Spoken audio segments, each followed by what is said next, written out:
photographer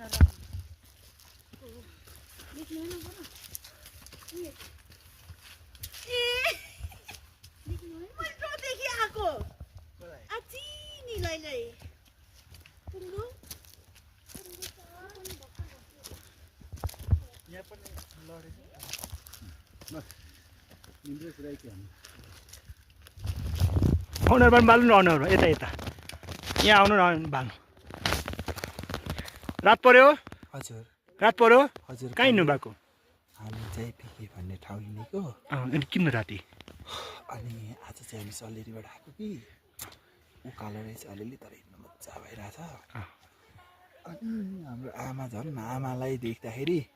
हामीलाई झन् एकदम उत्साह मिलिरहेको छ कि हाम्रो कति लगभग 75 60-70 हुनुहुन्छ होला 60-70 उमेरको हुनुहुन्छ आमा 60-70 हो र जीवन 70 एबभ होला होइन 70 पुग्नु भएको छैन 70 छुइनो चाहिँ हुनुहुन्छ होला त्यति जतिको हुनुहुन्छ नि उहाँ त झन् यस्तो लोरा टेकेर हिँडिरहनु भएको छ कि अनि हामीलाई एकदमै उत्साह मिलिरहेको छ ग्रेट अब हामी पुगेर हेर्छौँ ल मलाई यहाँ खिच्दैन नि त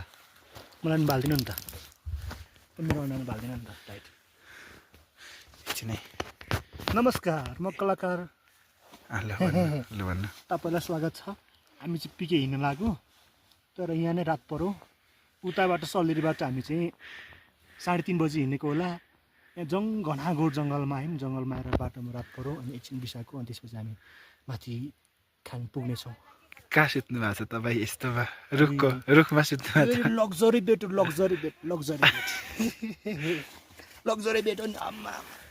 ल अब हामी फेरि यात्रा सुरु गर्नेछौँ ओके लेट्स सी